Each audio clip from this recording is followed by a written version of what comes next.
इफिसियों का तीसरा अध्याय उसके 19 पद को देखेंगे। यहाँ पे क्या लिखा हुआ है? Ephesians chapter 3 verse 19। और मसीह के उस प्रेम को जान सको जी जो ज्ञान से परे है, जी कि तुम परमेश्वर की सारी भरपूरी तुम तक परमेश्वर की सारी भरपूरी तक परिपूर्ण हो जाओ। परिपूर्ण हो जाओ। What a powerful prayer Paul is praying here. पौलुस यहाँ पे एक बहुत ही सामर्थी प्रार्थना को वो कलीसिया के लिए यहाँ पे करें। पिछले कुछ संडे से हम लोग इन तमाम बातों के ऊपर मनन करें, उस प्रार्थना के ऊपर मनन कर रहे हैं जो कि पौलुस ने कलीसिया के लिए की है। एक बार फिर से हम इस प्रार्थना को देखेंगे, 14वें पद से देखेंगे। यहाँ पे क्या लिखा हुआ है?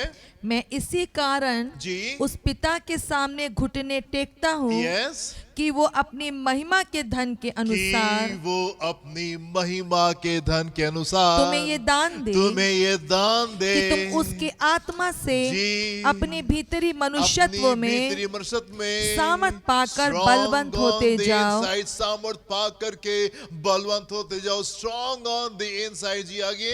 और विश्वास के द्वारा विश्वास के द्वारा मसीह तुम्हारे हृदय में बसे। मसीह तुम्हारे हृदय में बसने पाए। सिर्फ जीने नहीं पाए, सिर्फ वो तुम्हारे अंदर नहीं आ जाए, लेकिन वो विश्वास के द्वारा वो तुम्हारे हृदय में बसने पाए। जी कि तुम प्रेम में जड़ पकड़कर, प्रेम में जड़ पकड़ के और नेव डालकर rooted and grounded in सब love, पवित्र लोगों के जी, साथ सब पवित्र लोगों के साथ भली भांति समझने की शक्ति पाओ जी, कि उसकी चौड़ाई कि उसकी चौड़ाई और लंबाई और ऊंचाई और गहराई जी कितनी है, और मसीह के उस प्रेम को जान और सको मसीह के उस प्रेम को जान सको जो ज्ञान से परे जो है, ज्ञान से परे है, कि तुम परमेश्वर की सारी भरपूरी तक जी, परिपूर्ण हो जाओ। परमेश्वर की सारी भरपूरी तक के तुम परिपूर्ण हो जाओ, कि तुम परमेश्वर के उस प्रेम को जान सको जो कि समझ से परे है।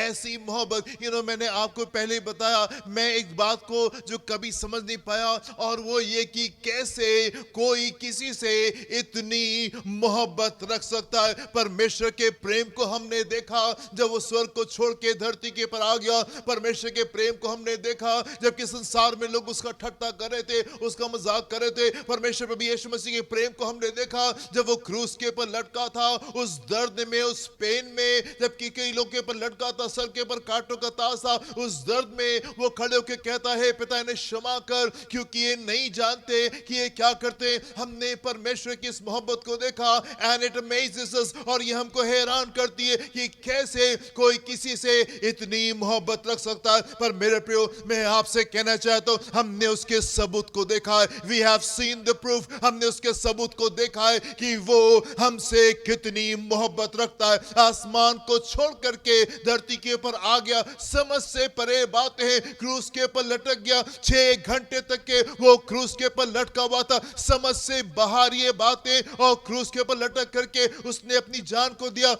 ताकि उसकी मृत्यु के द्वारा हम जीवन को प्राप्त करने पाए। What is this love? ये कैसा प्रेम है। और मेरे प्रियो, परमेश्वर का ये प्रेम सिर्फ यहीं तक के काफी नहीं है कि उसने हमको बचा लिया, हमको पाप से, नरक से और मृत्यु से बचा लिया। मेरे प्रियो, यदि परमेश्वर हमको सिर्फ यहीं तक के मोहब्बत रखते कि वो हमको पाप से, नरक से और मृत्यु से बचा लेते, हमारे लिए यही काफी था। हमारे लिए तो यही बहुत बड़ी बात थी कि वो हमको पाप से बचा लेता, वो हमको मृत्यु से बचा लेता, वो हमको नरक से बचा लेता, और हमको नरक ना जाना पड़ता, हम स्वर्ग चले जाते। It would have been enough for us. ये हमारे लिए काफी होता, ये हमारे लिए बहुत होता। अगर परमेश्वर सिर्फ इतना हमारे लिए करते, यही हमारे लिए बहुत था। पर हम उसकी मोहब्बत को देखते हैं मेरे प्रियो, हम उसकी मोहब्बत को आगे आते हुए देखते हैं। उसने हमको अपना बेटा बना लिया, ना सिर्फ बेटा बना लिया, पर यीशु के साथ में संगी वारिस सिंहासन उसने हमारे लिए तैयार किए, जहां पे बैठ करके हम उसके साथ में राज करने पाएंगे। This is so beautiful. ये कितना खूबसूरत है। और ना सिर्फ हम उसके साथ में सिंहासनों पे बैठ के राज करेंगे, पर वचन में लिखा हुआ है जब हम उसको देखेंगे हम उसके समान होने पाएंगे। What is this love? ये कैसी मोहब्बत है मेरे प्रियो जो कि परमेश्वर ने हमसे रखी है कि वो हमको यहां तक के लेकर के जा रहा है। और अगर यहां तक के काफी नहीं था, और मेरे प्रियो अगर यहां तक के काफी नहीं था, आप देखें यहाँ पे क्या लिखा हुआ है। यहाँ पे परमेश्वर का वचन यूं कह रहा है verse number 19, one more time हम फिर से देखेंगे यहाँ पे क्या लिखा हुआ है, और मसीह के उस प्रेम को जान सको जो ज्ञान से परे जी, कि तुम परमेश्वर कि की तुम परमेश्वर की सारी भरपूरी तक परिपूर्ण हो जाओ। परिपूर्ण हो जाओ। अगर ये मोहब्बत यहाँ तक की थी, यहाँ तक ये सिर्फ काफी नहीं थी मेरे प्रियो, उसकी मोहब्बत और ज्यादा है, और वो कह रहे हैं कि तुम परमेश्वर की सारी भरपूरी तक के तुम परिपूर्ण हो जाओ। दिस इज सो ब्यूटीफुल, ये कितना खूबसूरत है, उसकी सारी भरपूरी तक के हम परिपूर्ण होने पाए। ये कितनी अमेजिंग बात है जो परमेश्वर ने हमारे लिए रखी है। मैं आपसे कहना चाहता हूं, ये ब्लूप्रिंट है, ये परमेश्वर की योजना है, ये परमेश्वर की इंटेंशन है हमारे प्रति, जो परमेश्वर की सोच है, जो परमेश्वर की कल्पना है, जो परमेश्वर हमारे बारे में विचार को रखते, जो उसकी कोशिश हमारे प्रति मेरे प्रियो, वो इसी उद्देश्य से है कि हम उसकी सारी भरपूरी तक के हम परिपूर्ण होने पाए। ये वो गोल है, ये वो जगह है जहां पे परमेश्वर हमको चाहते मेरे प्रियो। जो सर को छोड़ करके वो धरती के ऊपर आया, वो सिर्फ इसलिए नहीं आया था कि वो हमको पाप से बचा ले, हमको मृत्यु से बचा ले, हमको नरक से बचा ले, पर उसका स्वर्ग से पृथ्वी के ऊपर आने का कारण यह था कि कैसे वो अपनी सारी भरपूरी हमारे अंदर उंडेल दे, और हम उसकी सारी भरपूरी से कैसे हम परिपूर्ण होने पाए, वो फुलनेस ऑफ क्राइस्ट हमारे अंदर कैसे ड्वेल करने पाए। जब वो क्रूस के ऊपर लटका था, उसकी इंटेंशन, उसका इरादा सिर्फ ये नहीं था कि वो हमको पाप से, मृत्यु से, नरक से बचा ले, हमको चंगाई दे दे, हमको छुटकारा दे दे। उसकी इच्छा ये थी, क्रूस के ऊपर जो वो लटका था, इस कारण से लटका था कि कैसे उसकी फुलनेस हमारे अंदर ड्वेल करने पाए, कैसे उसकी सारी भरपूरी से हम परिपूर्ण होने पाए। ये परमेश्वर की इच्छा थी मेरे प्रिय। उस परमेश्वर की सारी कोशिश आपके जीवन में, कलीसिया की सारी कोशिश आपके जीवन में इसी इंटेंशन से है, इसी उद्देश्य से है कि कैसे आप उसकी सारी भरपूरी जो है वो आप उसमें कैसे परिपूर्ण होने पाए। जो फुलनेस ऑफ क्राइस्ट है वो आपके अंदर कैसे ड्वेल करने पाए मेरे प्रिय। उसकी मोहब्बत, उसकी दया जो एवरीडे हम एक्सपीरियंस करते हैं, उसकी करुणा, उसकी चंगाई, उसका छुटकारा, उसकी क्षमा, उसका प्रेम जो प्रतिदिन हम अनुभव कर रहे होते हैं, वो इसलिए है कि हम उसकी सारी भरपूरी तक के हम परिपूर्ण होने पाए, उसकी सारी भरपूरी तक के हम परिपूर्ण होने पाए मेरे पर। इसी उद्देश्य से परमेश्वर ने हमको रचा भी था। आप देखें उत्पत्ति उसका पहला अध्याय, उसके 26वें पद में क्या लिखा हुआ है, जेनेसिस 1:26। फिर परमेश्वर ने कहा, ये परमेश्वर ने कहा, हम मनुष्य को अपने स्वरूप के अनुसार, अपनी समानता में बनाएं, अपनी समानता में बनाएं, और वे समुद्र की मछलियों जी, और आकाश के पक्षियों जी, और घरेलू पशुओं जी, और सारी पृथ्वी पर हाँ, और सब रेंगने वाले जंतुओं पर जी, जो पृथ्वी पर रेंगते हैं अधिकार रखे। फिर परमेश्वर ने कहा, अब हम मनुष्य को अपने स्वरूप और अपनी समानता में बनाए। परमेश्वर का इरादा आपके प्रति, परमेश्वर के इंटेंशंस आपके जीवन में, परमेश्वर का प्लान आपके जीवन में, परमेश्वर की योजना आपके जीवन में क्या है। सिर्फ ये नहीं है कि आप चंगाई पाले, सिर्फ ये नहीं है कि आप छुटकारा पाले, सिर्फ ये नहीं है कि आप अपनी इस टेम्परल प्रॉब्लम से, इस रोज की जो दिक्कतें, उनसे किसी तरीके से आप आजाद हो जाए। परमेश्वर की इच्छा आपके जीवन में सिर्फ ये नहीं है मेरे प्रियो कि आप पाप से, आप मृत्यु से और आप नरक से बच जाए, पर उसका इरादा आपके लिए कुछ ये है कि आप उसकी सारी भरपूरी तक के आप परिपूर्ण होने पाए। जो फुलनेस ऑफ क्राइस्ट है वो आपके अंदर ड्वेल करने पाए, जो फुलनेस ऑफ क्राइस्ट है वो आपके अंदर ड्वेल करने पाए। ना मेरा प्रियो, मैं आपसे पूछना चाहता हूं, क्या ये फुलनेस ऑफ क्राइस्ट आज हम कलीसिया में हम देखते हैं इसको ड्वेल करते हुए? क्या हम लोगों के जीवनों में, विश्वासियों के जीवनों में, क्या हम इस भरपूरी को, क्या हम लोगों के जीवन में देखते हैं? परमेश्वर की सारी भरपूरी से क्या हम लोगों को परिपूर्ण देखते हैं? इतने साल के प्रेम के बाद, इतने साल के अनुग्रह के बाद, इतने साल के आश्चर्य कर्मों के बाद, इतने सालों की चंगाई के बाद, इतने साल की वफादारी के बाद में जो परमेश्वर ने कलीसिया के साथ में रखी है, जो परमेश्वर ने लोगों के साथ में रखी है, क्या हम कलीसिया को आज उसकी सारी भरपूरी में हम परिपूर्ण देखते हैं? क्या उसकी कलीसिया को हम पूरी भरपूरी में हम परिपूर्ण देखते हैं? नहीं मेरे प्रियो, ढेर सारे लोगों के जीवनों में अगर आप झांक के देखेंगे, यीशु उनके जीवन में परिवर्तन है, यीशु उनके जीवन में चंगाई है, यीशु उनके जीवन में छुटकारा है, यीशु उनके जीवन में बड़ी बड़ी गवाही। पर यदि आप जीवनों में झांक करके देखेंगे, आपको वहां पे हारे हुए जीवन दिखाई देंगे। You will see defeated lives over there. आपको वहां पे हारे हुए जीवन दिखाई देंगे, होपलेस जीवन दिखाई देंगे, आंसू दिखाई देंगे, निराशा दिखाई देगी, दुख आपको दिखाई देगा, होपलेसनेस आपको दिखाई देगी, डिसमे आपको दिखाई देगा, आपको दिखाई देगी। इस कंफ्यूजन है बहुत ढेर सारा विश्वासियों के जीवन में, संघर्ष है उनके जीवन में, आंसू है, निराशा है, समझ में नहीं आ रहा है कि परिस्थितियों से वो कैसे बाहर निकलेंगे, दिक्कतें उनके जीवनों में। यदि आप विश्वासियों के जीवन को झांक के देखेंगे, ढेर सारे विश्वासियों के जीवन में आपको इस प्रकार की बातें दिखाई देंगी। अगर आप विश्वासियों के जीवन में झांक के देखेंगे, वहां पे आपको नफरत दिखाई देगी, वहां पे आपको घमंड दिखाई देगा, वहां पे आपको रिजेंटमेंट दिखाई देगा, वहां पे आपको गुस्सा दिखाई देगा, वहां पे आपको बदला दिखाई देगा। कई बार अगर आप विश्वासियों के जीवन को झांक के देखेंगे, आपको वहां पे झगड़े दिखाई देंगे, आपको वहां पे अब्यूजेस, आपको वहां पे गालियां दिखाई देंगी, आपको वहां पे पाप दिखाई देगा, अडल्ट्री दिखाई देगी। अगर आप लोगों के जीवनों में झांक करके देखेंगे तो परमेश्वर की भरपूरी, जो परमेश्वर का प्लान है, जो परमेश्वर की योजना थी कि कलीसिया उसकी सारी भरपूरी से परिपूर्ण होने पाए। क्या आज हम कलीसिया को, क्या आज हम लोगों को हम उस जगह के ऊपर देख रहे हैं कि वो परमेश्वर की सारी भरपूरी से परिपूर्ण है?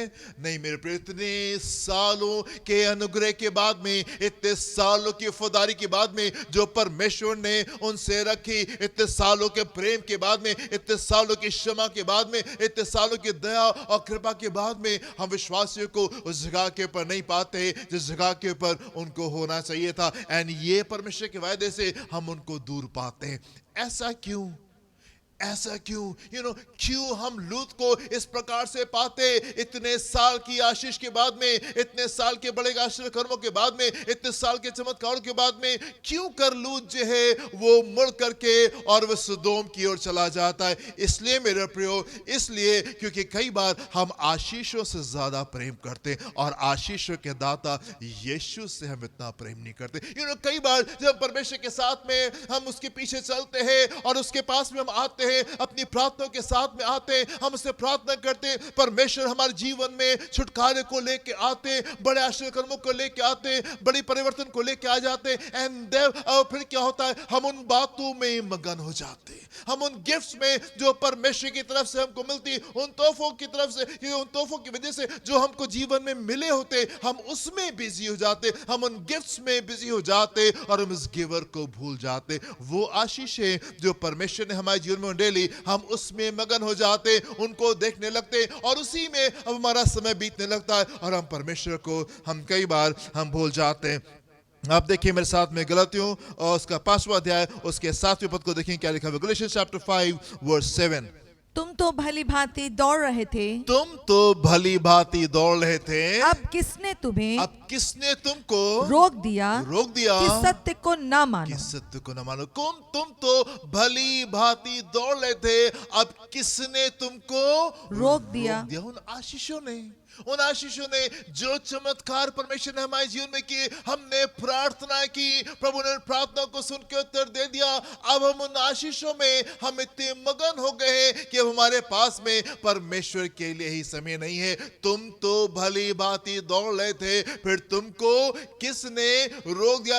एक दिन यीशु मसीह अपने चेलों के साथ में जा रहे थे, और उसके चेलों से कह रहे, प्रभु इन बिल्डिंग्स को देखे, इन इमारतों को देखे, ये कितनी खूबसूरत है। प्रभु ने कहा कि पत्थर के ऊपर पत्थर नहीं रह जाएगा। इन इमारतों को मत देखो, इसकी खूबसूरती को मत देखो, इसकी खूबसूरती के इसमें चकाचौंध में तुम बिजी मत हो जाओ। लुक टू द क्राइस्ट, तुम परमेश्वर की ओर देखो, तुम यीशु की ओर देखो, तुम परमेश्वर की बातों के ऊपर मनन करो। इन बिल्डिंग्स को मत देखो। अभी मंदिर से निकल करके आ रहे, वहां पे प्रचार हुआ है, वहां पे शिक्षा दी गई है, वहां पे चमत्कार हुए, उनके ऊपर तुम्हारा मन होना चाहिए। इन बिल्डिंग्स में आप बिजी मत हो जाइए। कई बार हम चीजों में हम बिजी हो जाते, हम रुक जाते।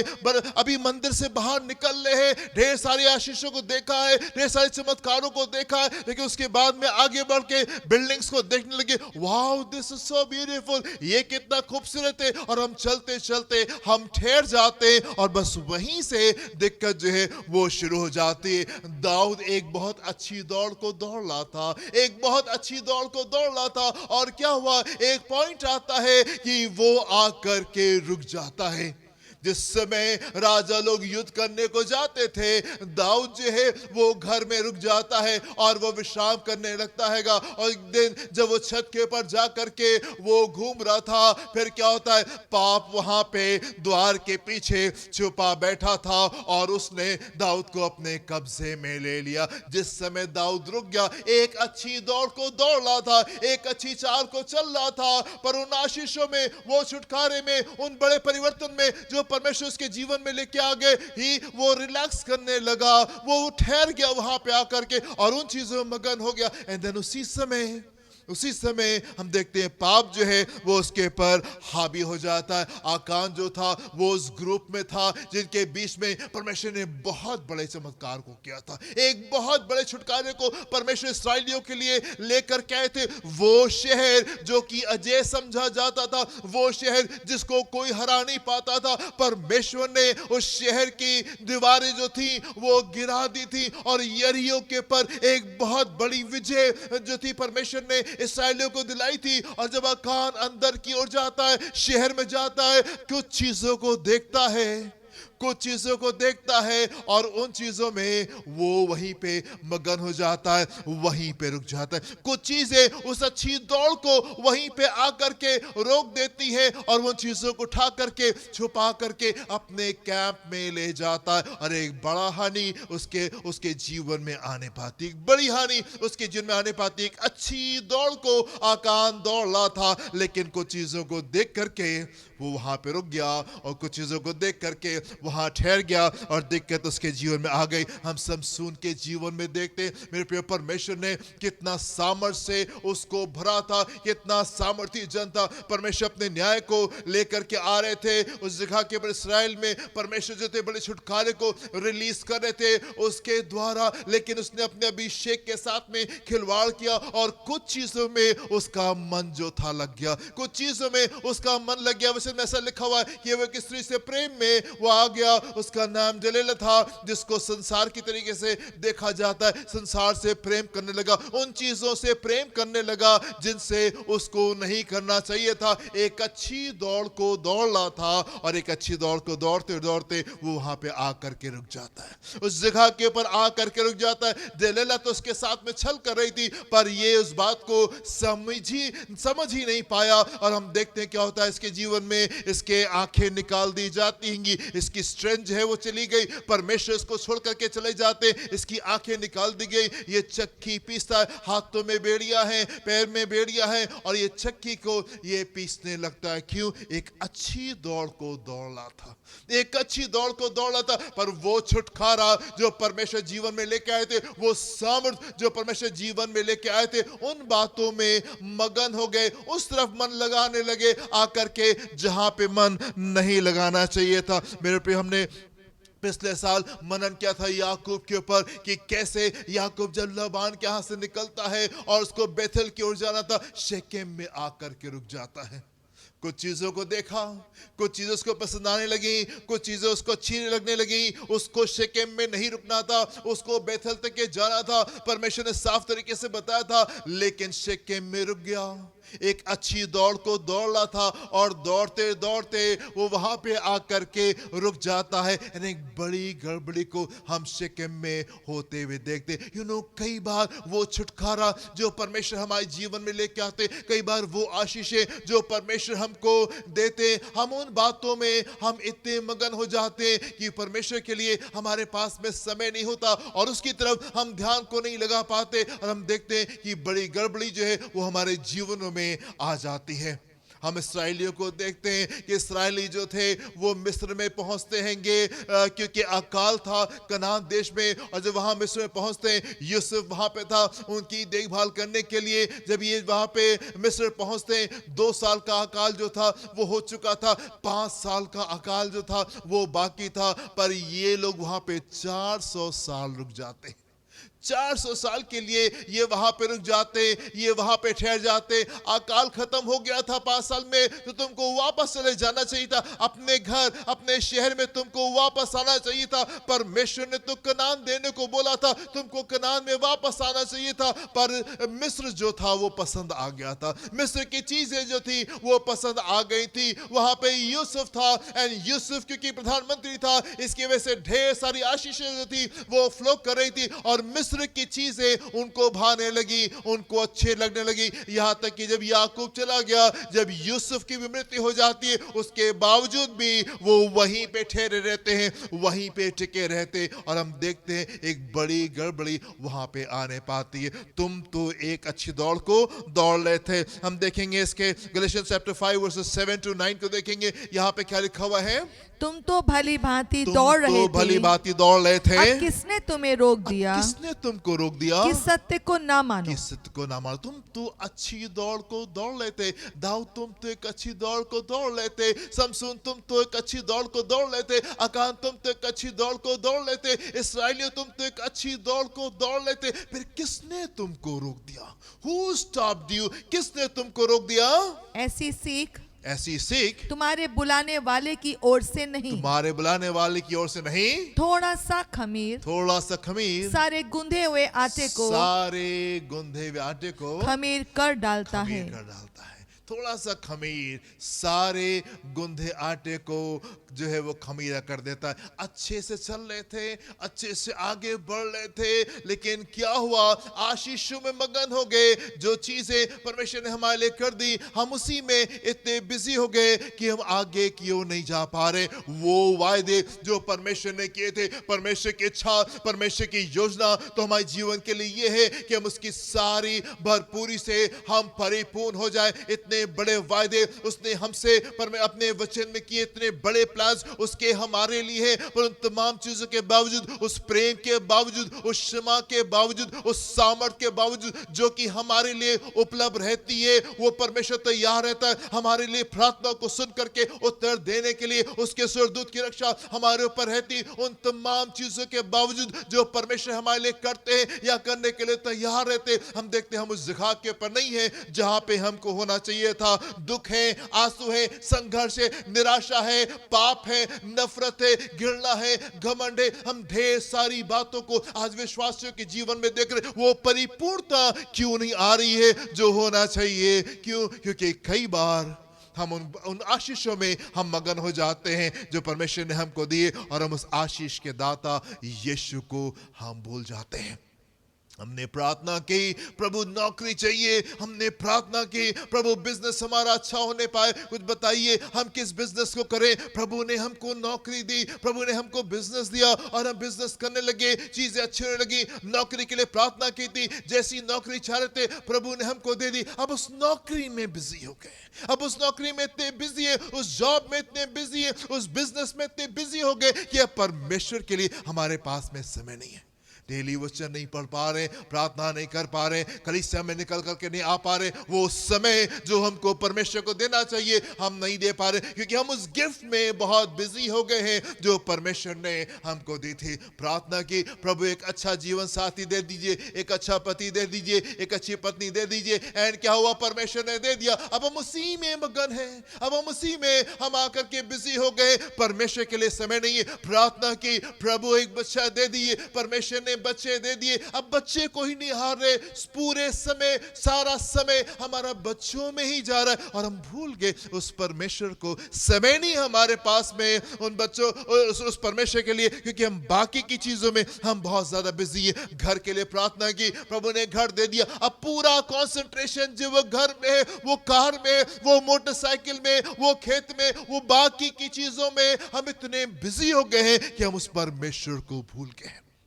मैंने देखा हैगा ये छोटे बच्चे जिन परिवारों में होते हैं, कई परिवार इस प्रकार के होते, सारे समय वो बच्चे को ही निहार रहे हैं, सारे समय उस बच्चे को ही देख रहे, उसी की अदाओं में busy, no time for the Lord, प्रार्थना नहीं कर पा रहे हैं, वचन नहीं पढ़ पा रहे, उन्हीं बातों में मगन है। मेरे प्रिय, यदि परमेश्वर ने आपको बच्चा दिया है, उसको अपने गोद में ले और कहें, प्रभु ये सुंदर बच्चा आपने दिया है, धन्यवाद इसके लिए। आप इसको ब्लेस करें और प्रभु आप प्रार्थना करें, प्रभु ये मेरे बच्चे से ज्यादा ये आपका बच्चा होने पाए, और फिर आप देखेंगे कि ये बच्चा जो है ये आशीष का कारण होगा, ये आशीष का कारण होगा। जब ये बड़ा होगा तब ये आपको नहीं भूलेगा, क्योंकि जब ये था आपने परमेश्वर को नहीं भूला उस बच्चे के लिए, इसलिए अब जब ये बच्चा बड़ा होगा तो ये आपको नहीं भूलेगा, ये आपको स्मरण रखने पाएगा।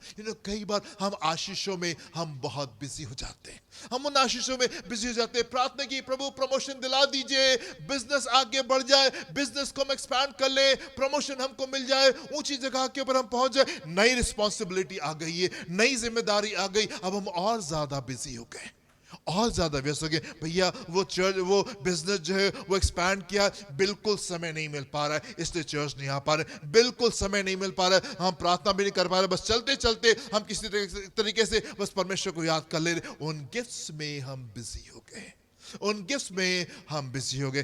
ढेर सारी महिलाओं को हम लोग ने इस बात को एक्सपीरियंस किया है, देखा है कि वो अपने पति को ही खुश करने में है, पूरे समय सारे समय बस यही दिमाग में चल रहा। It is a good thing, ये अच्छी बात है कि आप उस गिफ्ट में आप बिजी रहें, आप उनको प्यार करें, उनको ऑनर करें, लेकिन मेरे प्रिय उस गिवर को आप ज्यादा देखें, आप उन गिफ्ट्स में इतने मगन नहीं जाए। अच्छी बात है अपने पति का ख्याल करें, अच्छी बात है अपने पत्नी का ख्याल करें, पर आप ये मत भूल जाइए कि परमेश्वर बीच में है जिसने उन चीजों को खूबसूरत किया है। तुम तो अच्छी दौड़ को दौड़ लेते, फिर किसने तुमको रोक दिया कि तुम उन चीजों से अलग हटने पाओ।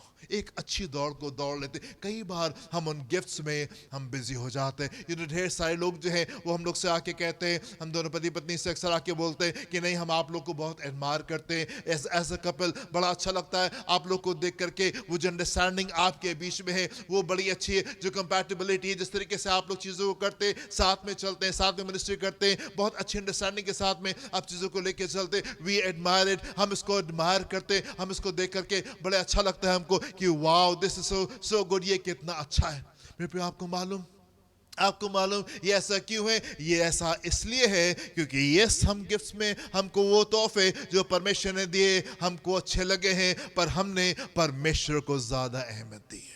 गिफ्ट से ज्यादा हम गिवर को हम अहमियत देते, उन आशीषों से ज्यादा हम उन आशीषों के दाता को हम ज्यादा अहमियत देते हैं। शादी के बाद में हम लोग जब मिनिस्ट्री कर रहे थे, बिल्कुल अर्ली डेज ऑफ मैरिज में, शुरुआत में हम लोग सुबह 5 बजे उठ करके 3 घंटा पहले प्रार्थना करते थे और फिर उसके बाद में अपने जीवन को शुरू करते थे। In the very early years of marriage, अपने शादी के बिल्कुल शुरुआती दिनों में सुबह 5 बजे उठ करके परमेश्वर के सामने ठहरना। परमेश्वर प्रथम है, परमेश्वर पहले आता है। आप चाहते हैं कि आपकी शादी खूबसूरत होने पाए, आप चाहते हैं कि आपके बीच में अंडरस्टैंडिंग रहने पाए, प्रेम रहने पाए। कैसे रहने पाएगा? जब आप आशीषों से ज्यादा आप आशीषों के दाता को आप इज्जत देने पाएंगे, आप उसको प्रेम करने पाएंगे, तब आप पाएंगे कि आपकी चीजें खूबसूरत होने पाएंगी। आप चाहते हैं कि आपके बच्चे जो है वो होनहार होने पाए और आगे जाके संसार में बड़े कामों को करने पाए, आप उन गिफ्ट्स में बिजी मत हो जाइए,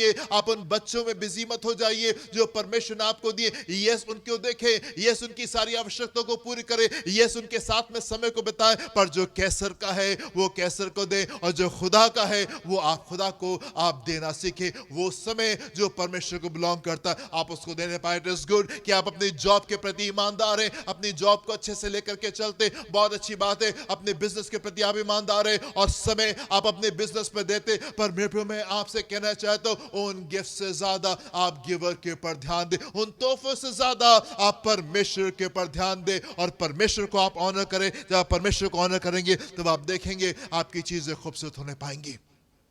पर कई बार हम उन गिफ्ट्स में बिजी हो जाते हैं, पर कई बार हम उन तोहफों में बिजी हो जाते हैं। वो काम जो परमेश्वर ने हमारे लिए की, हमने प्रार्थना की थी, हमने उपवास रखा, हम कलीसिया में निकल करके आए, वचन पढ़ा, परमेश्वर के सामने ठहरे, परमेश्वर ने उस बड़े काम को हमारे लिए कर दिया। अब हम उस बड़े काम में बिजी हो जाते हैं, संसार में हम बिजी हो जाते हैं, परमेश्वर के लिए समय नहीं रहता।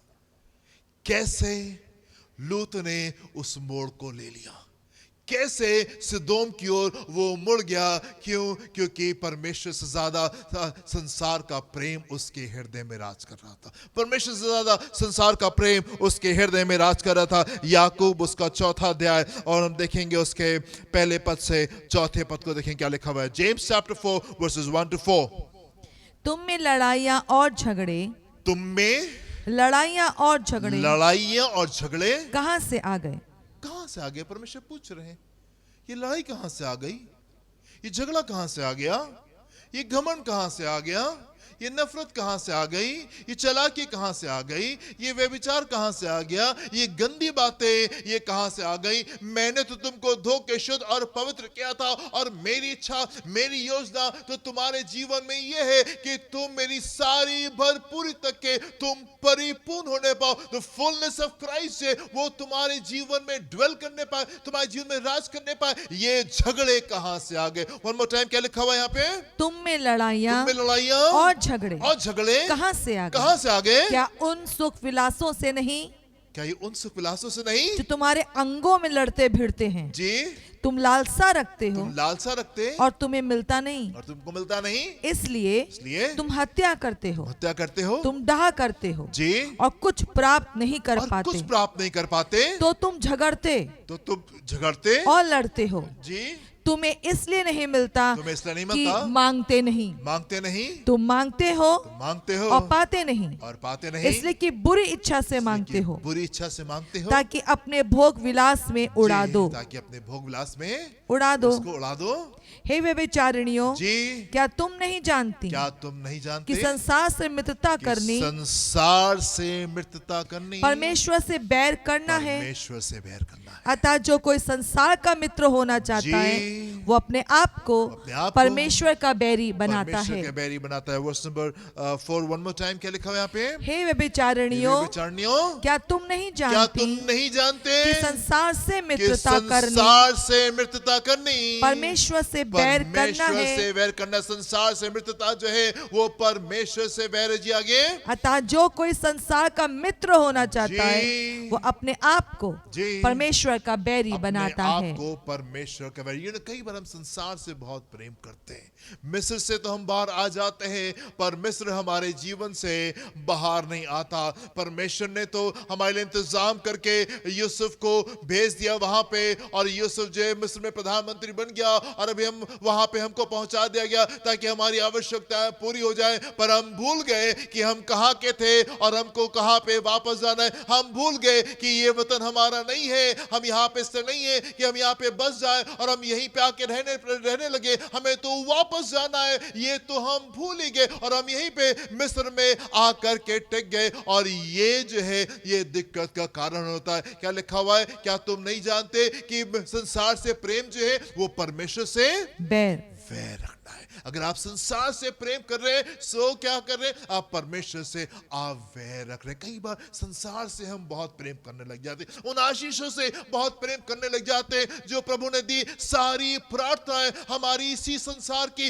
इन्हीं बातों के लिए रह जाती है। हम भूल जाते हैं हमारा वतन स्वर्ग पे है और हमको स्वर्ग पे जाना है। हम तो यहाँ पे बस कुछ समय बिताने के लिए यहाँ पे तुम सिर्फ इसलिए कि हम परमेश्वर को जाने और परमेश्वर की महिमा हम संसार में दिखाने पाए। हम यहाँ तो इसलिए क्योंकि हम यहाँ पे पृथ्वी का नमक है। हम तो यहाँ पे इसलिए क्योंकि हम यहाँ पे जगत की ज्योति है। हम यहाँ पे अंधकार में चलने वाले लोगों के लिए हम ज्योति का कारण होने पाए। हम तो यहाँ पे इसलिए हम इस बात को भूल जाते कि जल्दी हमको ये जगह छोड़ करके हमको अपने वतन वापस जाना है, जहाँ पे हमको उसके बेटे की तरीके से उस सिंहासन के ऊपर बैठ करके यीशु के साथ संगी वारिस होना है। सिंहासन में बैठ के हमेशा और हमेशा हमको राज करना है। We forget all that, हम ये भूल जाते, हमारा सारा कंसंट्रेशन सिर्फ इस पृथ्वी के ऊपर ही रह जाता है। आप मेरे साथ में देखें तिमोथियस उसका 6 अध्याय उसके 10वें पद में यहाँ पे क्या लिखा हुआ है?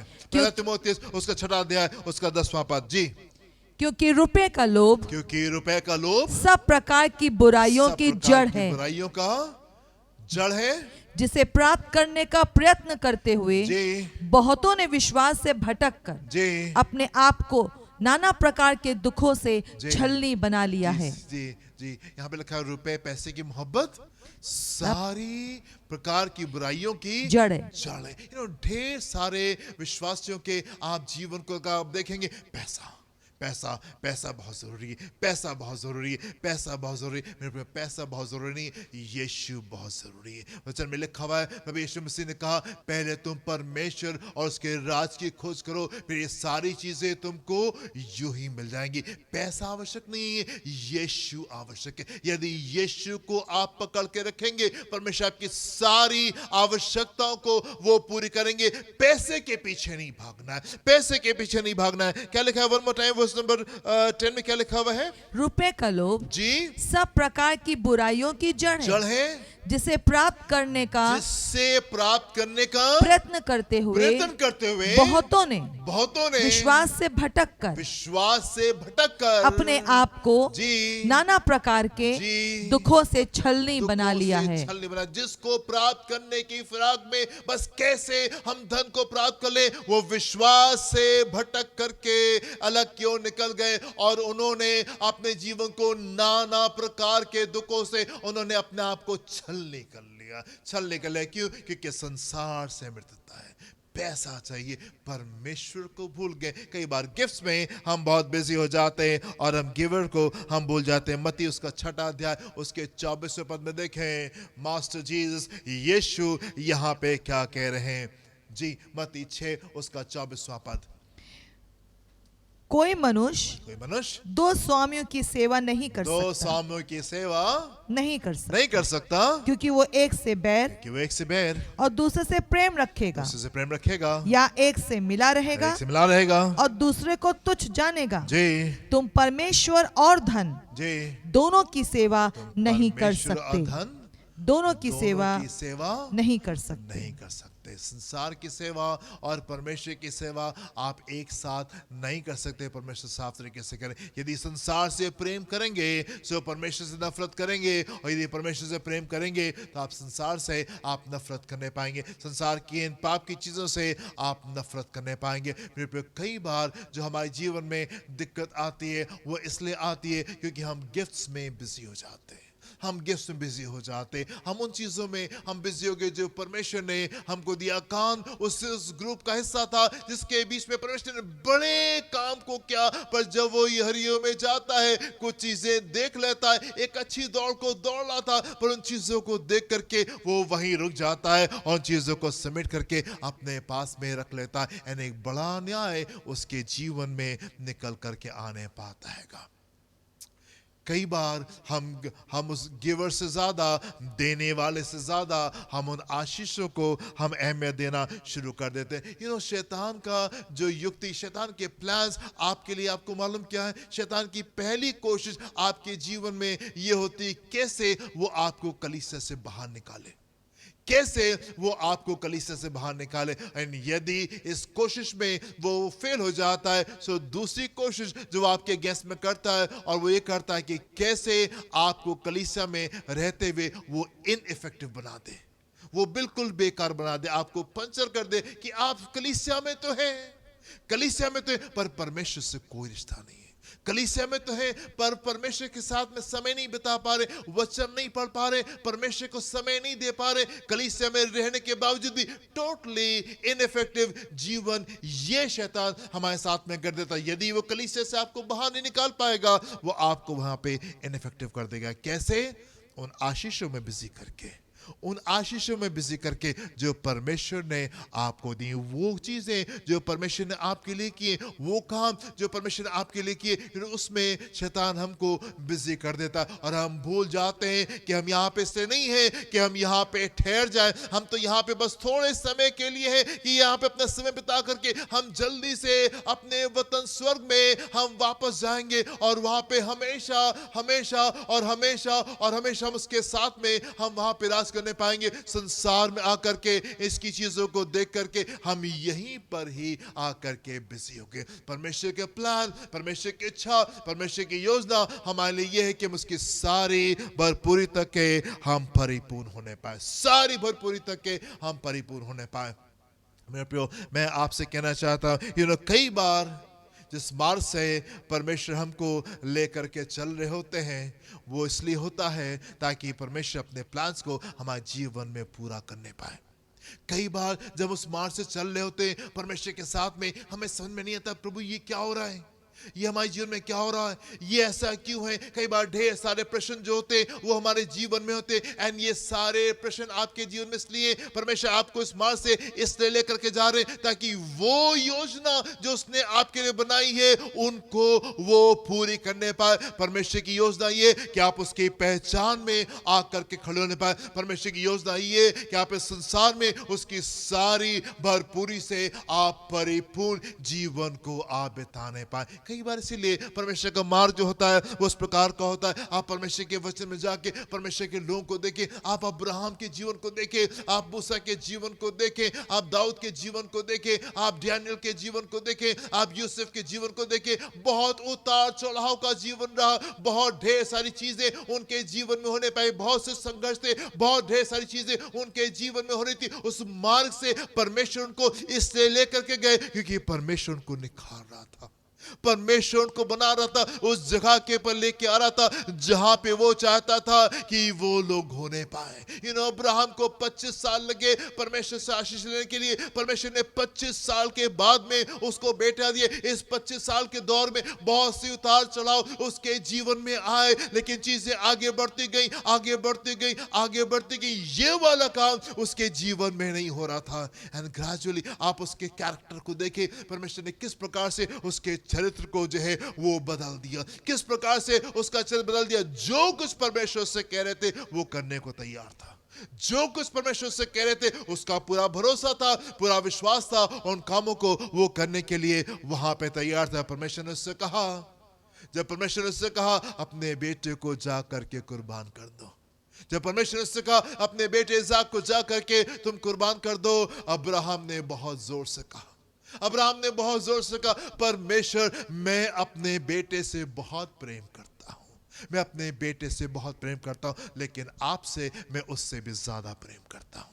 मैं आपसे उससे भी ज्यादा प्रेम करता हूं। ये से गिफ्ट आपने मुझे दी है और मुझे बड़ी अच्छी लग रही है, पर उससे ज्यादा मैं आपसे प्रेम करता हूं। और वो तैयार था उन चीजों को परमेश्वर को देने के लिए। कई बार जिस मार्ग से परमेश्वर हमको लेके जाते हमें समझ में नहीं आ रहा होता, कई बार प्रभु ये क्या हो रहा है, ये क्यों हो रहा है। मैं आपसे कहना चाहता हूं परमेश्वर आपको बना रहे हैं, परमेश्वर आपको निखार रहे हैं, परमेश्वर आपको उठा रहे हैं ताकि आप उसकी सारी भरपूरी तक के आप परिपूर्ण हो जाए, ताकि आप उसकी सारी भरपूरी तक के आप परिपूर्ण हो जाए। आप मूसा के जीवन को देखें, पहले 40 साल परमेश्वर ने मूसा को मिस्र में रखा और वहां पे सारे ज्ञान को उसने वहां पे सिखाया, एडमिनिस्ट्रेशन को उसने सिखाया, राज करना सिखाया कि कैसे राज किया जाता है। परमेश्वर को मालूम था यस मुझे इसको लेकर के चलना है और इसको बड़ी भीड़ को लेकर के चलना है। परमेश्वर ने एडमिनिस्ट्रेशन सिखाया कि कैसे लोगों के साथ में डील किया जाता है, राज कैसे किया जाता है। 40 साल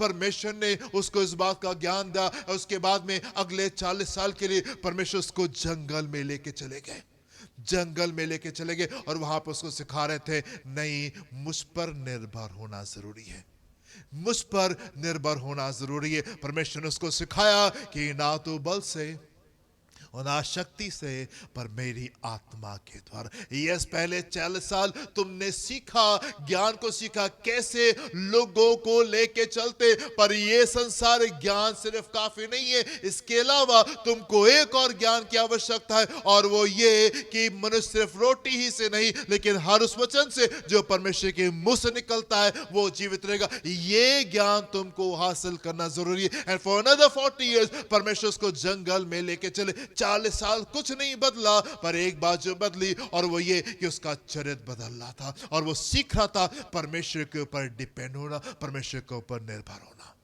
एंड देन आने वाले 40 सालों में परमेश्वर उसको जबरदस्त तरीके से इस्तेमाल किया। मेरे प्रिय, मैं आपसे कहना चाहता हूँ, जिस मार्ग से होकर के आप गुजर रहे हैं, शायद आप समझ नहीं रहे उन बातों को, शायद आप उन बातों को समझ नहीं पा रहे और आपके जीवन में प्रश्न है कि ये ऐसा क्यों हो रहा है, ये ऐसा क्यों हो रहा है। मैं आपसे कह रहा हूँ, मैं आपसे कहना चाहता हूँ कि वो आपको वो बना रहा है जो आपको होना चाहिए।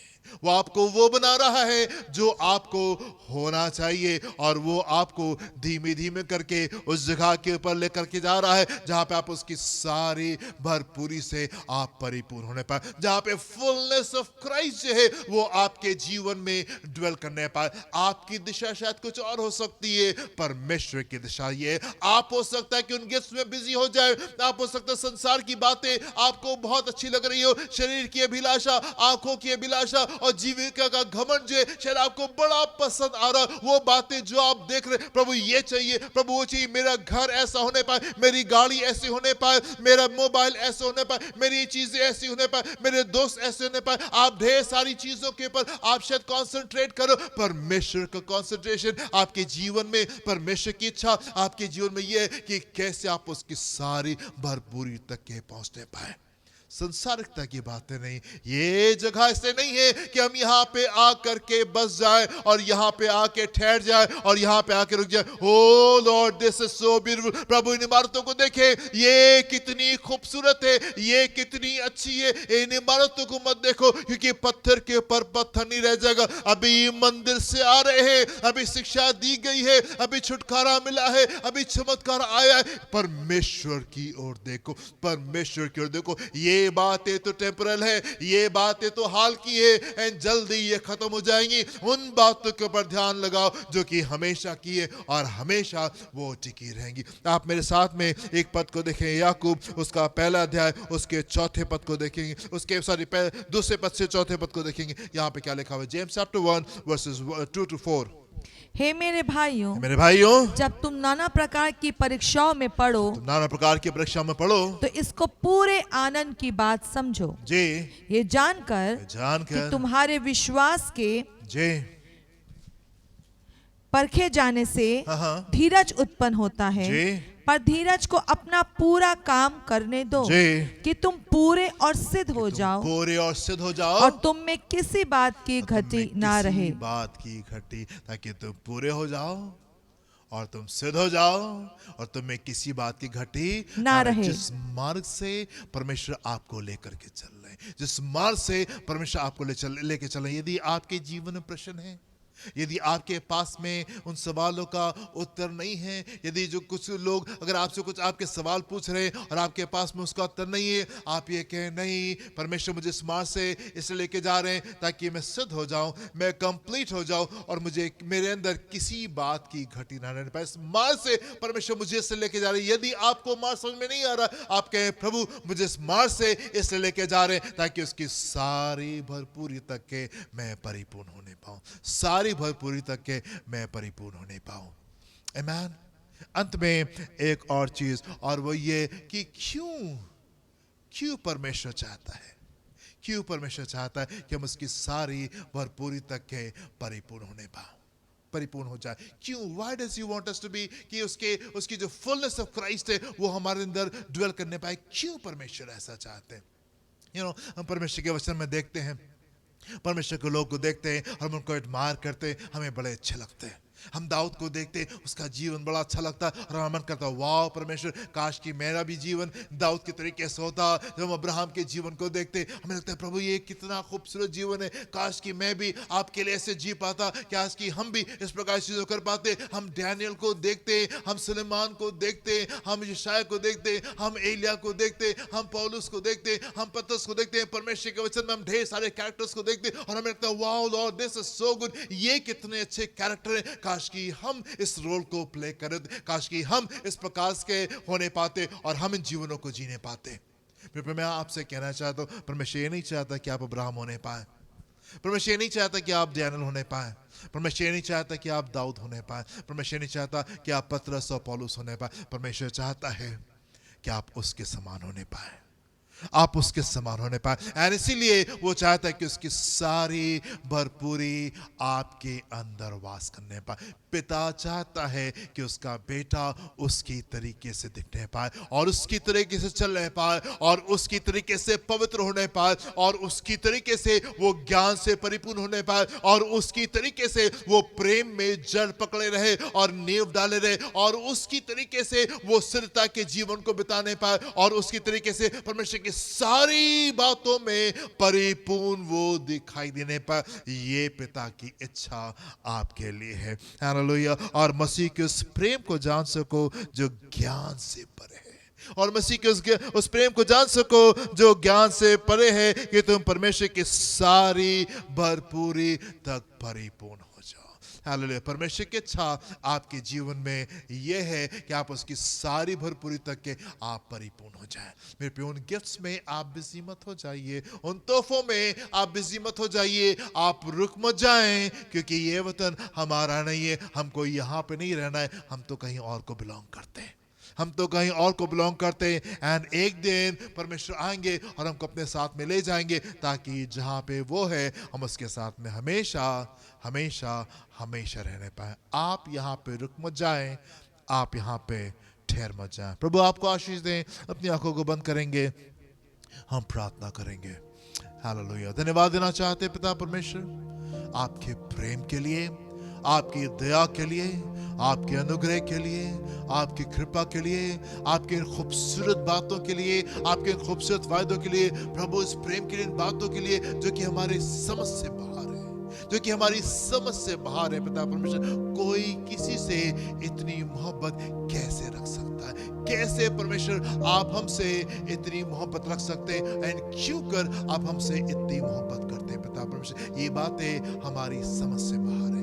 पिता परमेश्वर, हम धन्यवाद देते हैं इन अच्छी योजनाओं के लिए, इन अच्छी चीजों के लिए खुदावन, जो कि आपने हमारे लिए रखी है। और आप चाहते हैं कि आपके लोग, आपकी कलीसिया, वो लोग जो कि आपके नाम से कहलाते हैं, वो आपकी भरपूरी से वो परिपूर्ण होने पाए। पिता परमेश्वर, हम चाहते हैं कि आपके प्लान्स लोगों के जीवनों में सिद्ध होने पाए। प्रभु, हर वो रोकने वाली बात लोगों के जीवन से जाने पाए, ये संसार का प्रेम लोगों के जीवन से बाहर निकलने पाए। प्रभु, आपका प्रेम उनके जीवन में रेस्ट करने पाए, संसार की बातें लोगों के जीवनों से बाहर निकलने पाए, आपकी बातें उनके जीवनों में रेस्ट करने पाए। पिता परमेश्वर, आपकी बातें जड़ पकड़ने पाए और वो आगे की ओर बढ़ने पाए। अपने हाथ को बढ़ा करके अपनी कलीसिया को छुए, अपने लोगों को आप अगले लेवल के ऊपर लेकर के जाए। पिता परमेश्वर, देखिए संभाले, अपने भले भावने शिक्षा को पूरे करें। जो भी कलीसिया के लोगों की आवश्यकता है, मेंटल, फिजिकल, इमोशनल, स्पिरिचुअल, वो आपके स्मारी भंडार के द्वारा पूरी होने पाए। यीशु के नाम से मांगते हैं, सुनिएगा, ग्रहण कीजिएगा। आमेन एंड आमेन। हमारे खुदावंद यीशु मसीह का फजल,